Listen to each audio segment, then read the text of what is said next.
कलियुगात माणसाची अवस्था किती भयानक होणार आहे हे भगवान दत्तात्रेयांनी हजारो वर्षापूर्वी सांगून ठेवलं होतं।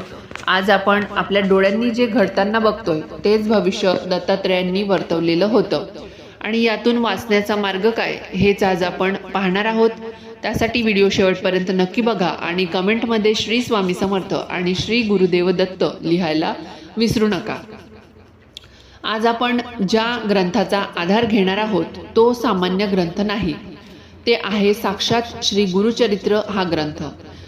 हा ग्रंथ म्हणजे केवळ कागद आणि शाईचा खेळ नाही, तर हा एक जिवंत अग्नी आहे। ज्याप्रमाणे अग्नीमध्ये टाकलेली कोणतीही वस्तू भस्मसात होते आणि शुद्ध होते, तसेच गुरुचरित्राच्या संपर्कात येणारा प्रत्येक जीव आपल्या पापातून मुक्त होतो। आणि श्री गंगाधर सरस्वती यांनी लिहिलेला हा ग्रंथ म्हणजे दत्त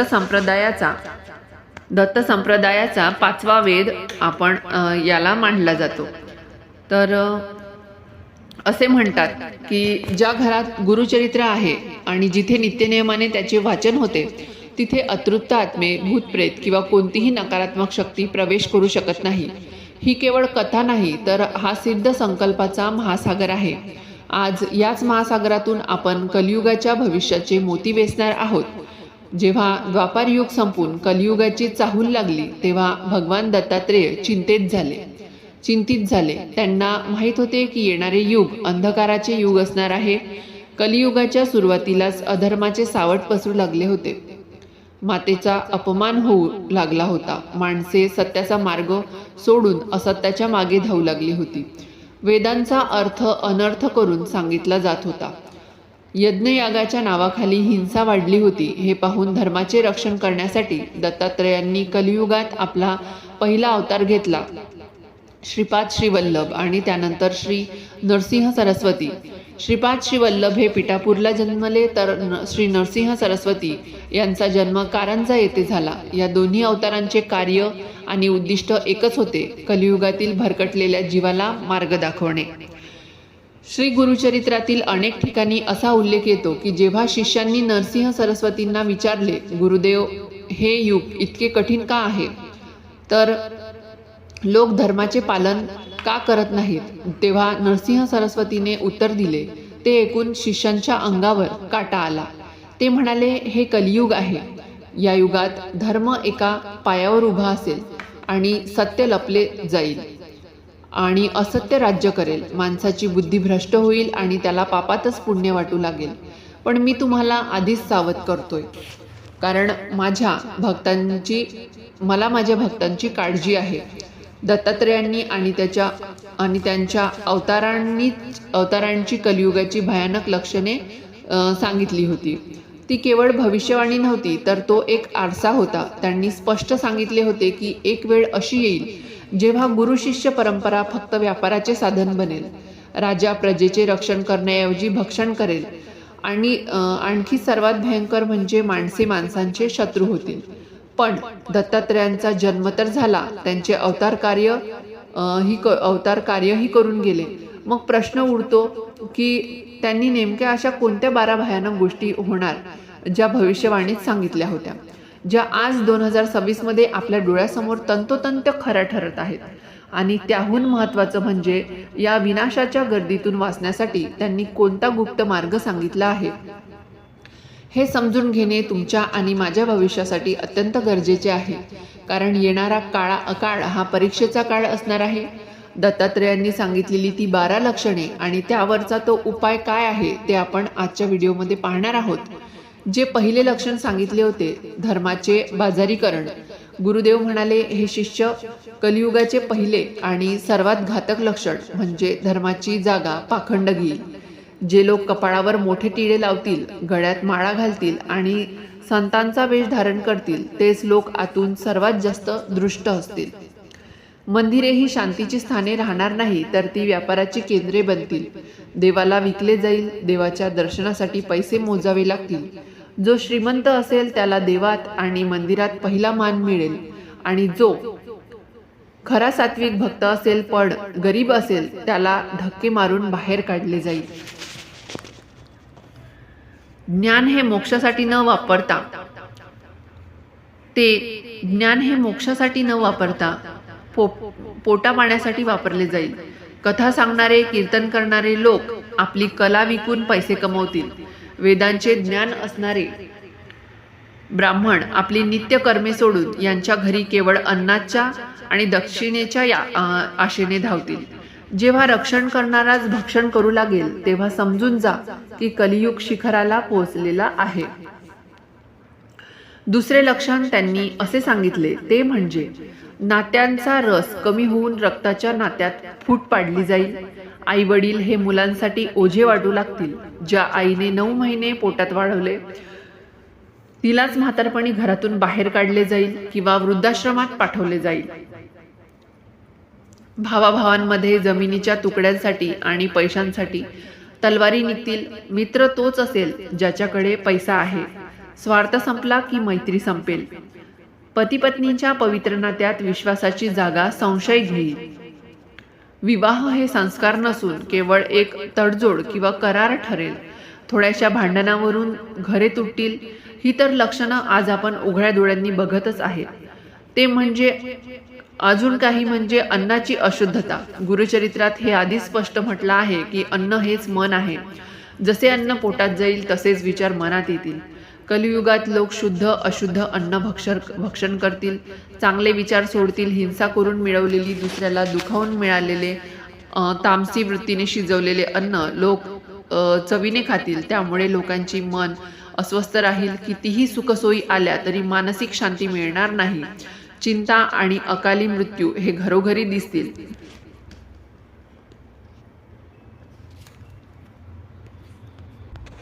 चौथे आणि सर्वात गंभीर लक्षण म्हणजे स्त्रिया पुरुषांचे अनुकरण करतील आणि पुरुष आपले पुरुषत्व विसरून वागतील. जेव्हा समाजात स्त्रीचा सन्मान संपेल तेव्हा त्या समाजाचा विनाश अटळ आहे. वासना इतकी प्रबळ होईल की वयाची मर्यादा राहणार नाही. लहान मुले असो अथवा वृद्ध कोणीही सुरक्षित राहणार नाही. लोक इंद्रिय सुखालाच प्रेम समजतील आणि आत्म्याच्या प्रेमाला विसरून जातील. पाचवे लक्षण म्हणजे निसर्गाचा कोप. जेव्हा पृथ्वीवर पापाचा भार वाढेल तेव्हा निसर्ग आपला समतोल गमावील. अवेळी पाऊस पडेल, नद्या आटतील, जमिनी नापीक होतील. जिथे पाणी हवे तिथे दुष्काळ पडेल आणि जिथे नको तिथे महापूर येईल. गाईला आपण माता म्हणतो त्यांची कत्तल केली जाईल आणि हे उघड्या डोळ्यांनी पाहणारा समाज गप्प बसेल. हे सर्व ऐकून शिष्याचे मन विचलित झाले. त्यातील एका शिष्याने ज्याचे नाव सायनदेव होते हात जोडून नृसिंह सरस्वतीला विचारले, गुरुदेव, हे भविष्य तर अत्यंत भयानक आहे. जर सगळीकडेच अंधारच असेल तर सामान्य माणसाचे संसारी जीवन यातून वाचायचे कसे? सामान्य माणसाने संसारी जीवाने यातून वाचायचे कसे? काय कलियुगात मोक्ष मिळणे अशक्य आहे? देव आम्हाला सोडून गेला आहे का? त्यावर श्री नृसिंह सरस्वतीने हास्य केले आणि म्हणाले, ईश्वराने कधीच आपल्या लेकरांचा हात सोडला नाही. फळ हजारो वर्ष तपश्चर्या करून मिळत होते. त्रेतायुगाची मोठी यज्ञ करून मिळत होते आणि द्वापार युगाची कठीण पूजा करून मिळत होते. तेच फळ कलियुगात केवळ नामस्मरणाने आणि विश्वासाने मिळेल. कलियुगात मार्ग कठीण आहे पण उपाय सोपा आहे. जो गुरूंच्या वचनावर विश्वास ठेवेल त्याला या कलीचा स्पर्शही होणार नाही. हे सिद्ध करण्यासाठी गुरुदेवांनी एक लीला रचली. ही कथा एका अशा भ्रमणाची ज्याचे उदाहरण आजही कलियुगातील प्रत्येक पीडित व्यक्तीसाठी आशेचा किरण आहे.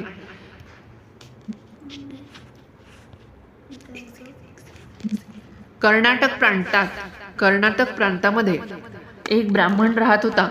त्याला कुष्ठरोगाची लागण झाली होती.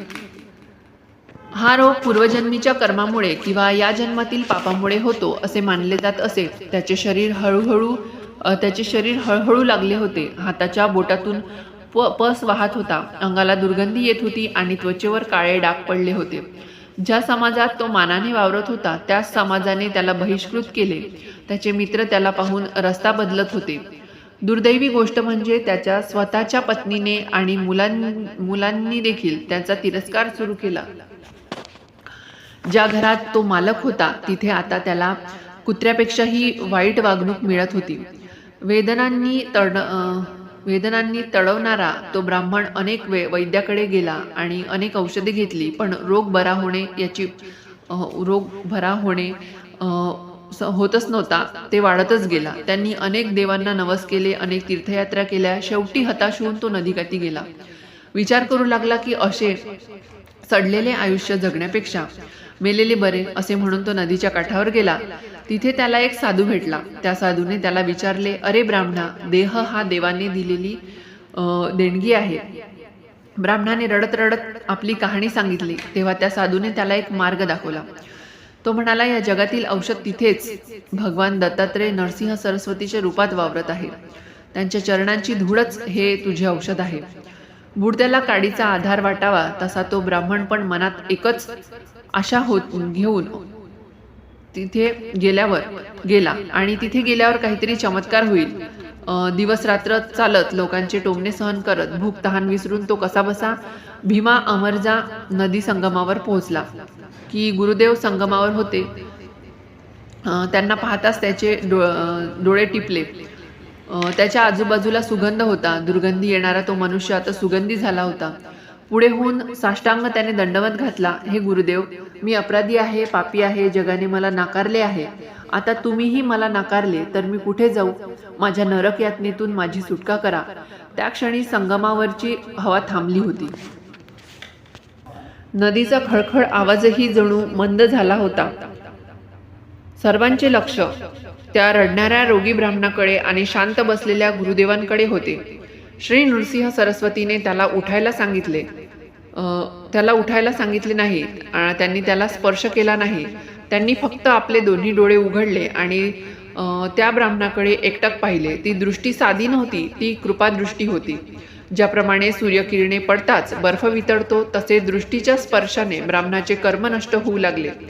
गुरुदेवांनी आपल्या कमंडलूतले थोडेसे पाणी हातावर घेतले आणि मंत्र म्हणून त्या ब्राह्मणाच्या अंगावर शिंपडले. त्या क्षणी काय घडले हे शब्दात सांगणे कठीण आहे. पाण्याचे ते थेंब जेव्हा त्या सडलेल्या त्वचेवर पडले तेव्हा त्याला आपल्या शरीरावर काहीतरी चमकल्याचा भास झाला. एक तीव्र उष्णता त्याच्या शरीरातून बाहेर पडली आणि पाठोपाठ एक थंड लहर अंगावरून फिरली. त्याला आतून जाणीव झाली की काहीतरी बदलले आहे. जे तो वर्षानुवर्षे ओझे वाहत होता ते गळून पडले आहे असा त्याला जाणीव झाली. त्यांनी हळूच डोळे उघडून आपल्या हाताकडे पाहिले. त्याच्या तोंडातून शब्द फुटला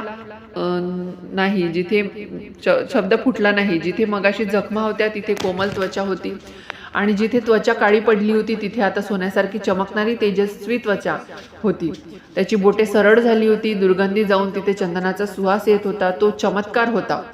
विज्ञानाच्या पलीकडचा, तर्काच्या पलीकडचा, केवळ श्रद्धा आणि गुरुकृपेचा चमत्कार. त्या ब्राह्मणाने पुन्हा एकदा गुरुजींच्या चरणावर डोके ठेवले आणि यावेळी ते दुःख नव्हते तर ते कृतज्ञतेचे होते. त्याच्या डोळ्यातून घळाघळा अश्रू वाहत होते आणि ते गुरुदेवांचे पाय धुवून काढत होते. हे दत्तात्रेय प्रभू, तुम्ही मला केवळ शरीर नाही दिलं तर तुम्ही मला नवजीवन दिलं आहे. तुम्ही मला माणसात आणले आहे. तो हुंदके देत रडत रडत बोलत होता. नरसिंह सरस्वतीने स्मित हास्य केले आणि म्हणाले, बाळा, हे माझ्यामुळे नाही तर ते तुझ्या विश्वासामुळे झाले आहे. तुझा अहंकार त्या रोगासोबत गळून पडला.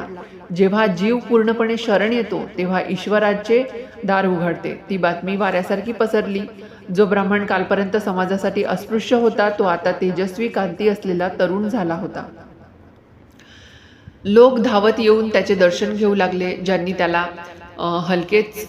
ज्यांनी त्याला हकलले तेच आता त्याच्या पायी पडू लागले. ते पाहून सर्वांची खात्री पडली की कलियुगात गुरुशिवाय तर उपाय नाही. गुरुदेवांनी त्या ब्राह्मणाला उपदेश केला की हे ब्राह्मणा, शरीर तर शुद्ध झाले, पण आता मनाला पुन्हा अशुद्ध होऊ देऊ नकोस. नियमितपणे गुरुचरित्राचे पारायण कर आणि मिळालेले आयुष्य जनसेवेसाठी वापर. ब्राह्मणाने ते मान्य केले. पण मानवी स्वभावाची एक गंमत असते. एक ओढ संकट टळले की माणसाचे लक्ष दुसऱ्या गोष्टीकडे जाते. आरोग्य मिळाले की माणसाला काळजी वाटते ती धनाची. कलियुगात पैसा हाच दुसरा परमेश्वर मानला जातो, हे आपण सुरुवातीलाच पाहिले. आरोग्य मिळालेला तो ब्राह्मण आता विचार करू लागला की शरीर तर बरे झाले, पण खायला काय? मी तर गरीब आहे, माझे घरदार उद्ध्वस्त झाले आहे, आता मी जगू कसा? तशीच अवस्था एका दुसऱ्या ब्राह्मणाची होती. तो शरीराने धडधाकट होता, पण नशिबाने अत्यंत गरीब होता. घरात खायला एकही कण नव्हता. मुले भुकेने व्याकुळ होत होते आणि पत्नी रोज टोमणे मारत असे. तुमची भक्ती काय कामाची? जर देव पोट भरू शकत नसेल तर त्या देवाची पूजा करून काय फायदा? असे ती रोज त्याला सुनावत असे. असे होऊन तो गरीब ब्राह्मण विचार करत होता की खरोखरच कलियुगात भक्तीने पोट भरते का, की फक्त अधर्मानेच पैसा मिळतो? याच्या प्रश्नाचे उत्तर शोधण्यासाठी आणि आपल्या दरिद्राचे उच्चाटन करण्यासाठी तोही त्या वाटेने निघाला, ज्या वाटेने कुष्ठरोगी ब्राह्मण गेला होता. पण काय, गुरुदेव फक्त रोगाचे निवारण करतात की ते नशिबाच्या रेषेत दिलेले दारिद्र्य पुसून टाकू शकतात? गुरुचरित्रात पैशाबद्दल आणि समृद्धीबद्दल दत्तराज दत्तात्रेयांनी कोणता गुपित मंत्र सांगितला आहे? सर्वात महत्त्वाचं म्हणजे 2026 नंतर जेव्हा एक जग मोठ्या आर्थिक मानसिक संकटाकडे जाईल, तेव्हा आपली आर्थिक स्थिती सुरक्षित ठेवण्यासाठी आपण काय केले पाहिजे? ज्यामुळे या गरीब ब्राह्मणाच्या आयुष्यात असा कोणता चमत्कार घडला ज्यामुळे त्याच्या झोपडीचा महाल झाला? कलियुगाच्या अंतिम टप्प्याबद्दल आणि 5 चरणांबद्दल काय अंतिम इशारा दिला? काय घडणार आहे आपल्या कथेच्या अंतिम आणि सर्वात महत्त्वाच्या भागात? त्या गरीब ब्राह्मणाचे पाय थरथर कापत होते. भूक आणि थकव्यामुळे नव्हे, तर समोर बसलेल्या त्या तेजस्वी महापुरुषाकडे पाहून त्याला भरून आले. त्याने आपले डोके त्याच्या चरणावर टेकवले आणि अनावर होऊन रडू लागला. त्यांचे अश्रू हेच त्याचे शब्द होते.